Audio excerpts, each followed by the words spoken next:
বানত ক্ষতিগ্ৰস্ত পৰিয়ালে চৰকাৰী এককালীন সাহায্য নোপোৱাত ক্ষোভ প্ৰকাশ।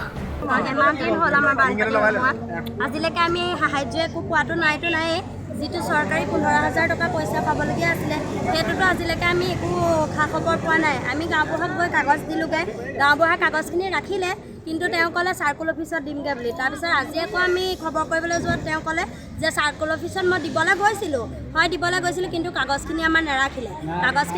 তেওঁলোকে উভতাই পঠিয়ালে যে আপোনালোকৰ দুজন শিক্ষক যাব কিবা ছাৰ্ভে কৰিবলৈ, যদি ছাৰ্ভে কৰিব যায় তেতিয়া পইচা পাব, নহ'লে আপোনালোকে নাপায়।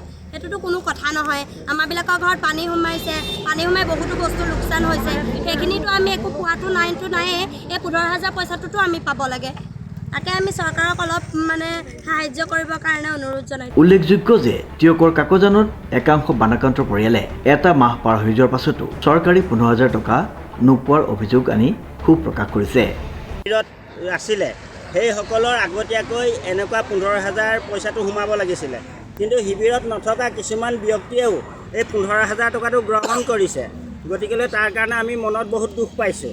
আৰু এটা কথা কি, আমাৰ যিখিনি লোকচান হৈছে ঘৰৰ ভিতৰত একঁকাল পানী, যোৱাকালি পৰহি দিনা গাঁওবুঢ়াক ফোন কৰিছোঁ, গাঁওবুঢ়া বোলো আমাৰ ভিতৰত গাখীৰ সোমাইছিলে নেকি, যে ভিতৰত একঁকাল পানী, আমাৰ নামবোৰ যে নোসোমালে বা আমি যে 15,000। গাঁওবুঢ়াই কি কয় তেতিয়া?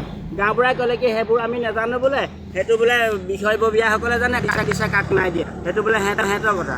কিন্তু এবাৰ দুবাৰ নহয় 4বাৰকৈ কাগজ দিয়া হৈছে। যোৱাকালিও চাৰ্কুল অফিচত কাগজ দি আহিছে, সেই তথাপিতো পোৱা নাই। ইয়াৰ লগতে মই আৰু এটা কথা কওঁ, আমাৰ মানুহগৰাকীয়ে এটা আঁচনি আজিলৈকে গ্ৰহণ কৰিব পৰা নাই, অৰুণোদয় আঁচনি। তেখেতৰ নাম হৈছে ৰেজিনা বেগম, কিন্তু তেখেতে আজিলৈ অৰুণোদয় আঁচনি গ্ৰহণ কৰি। কাকজানৰ ফটিকাচিগা মাজগাঁৱৰ বানবিধ্বস্ত পৰিয়ালে চৰকাৰে ঘোষণা কৰা সাহায্যৰ পৰা বঞ্চিতৰ গুৰুতৰ অভিযোগ।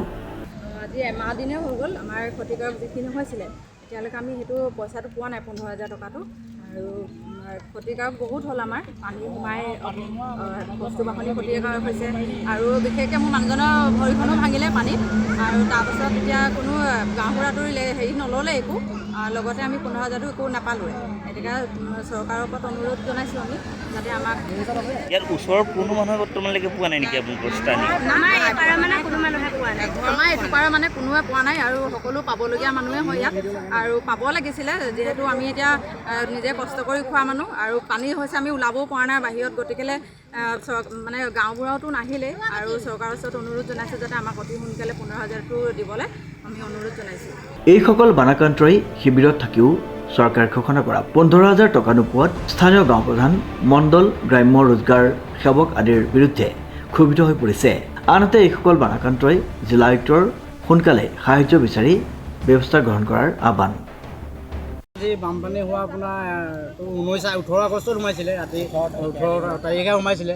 এতিয়াতো আপোনাৰ 1 মাহ হৈ গ'ল, 1 মাহ দিন হৈ গ'ল অন্তিম কৰা বানপানী হোৱা।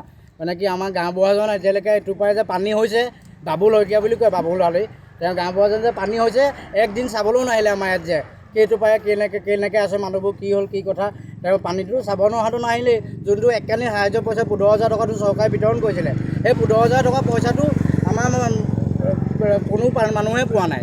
এইটো পৰা মানুহ কোনেও পোৱা নাই। তেওঁ এতিয়ালৈকে আমাক একো কোৱাই নাই। আমি কাগজ দিলোঁ, কিন্তু কাগজখিনি তেওঁ বৰ্তমানলৈকে চাৰ্কুল অফিচত দি আকৌ বোলে কিবা ৰিটাৰ্ণ ঘূৰাই দিয়া বুলিহে ক'লে হয়।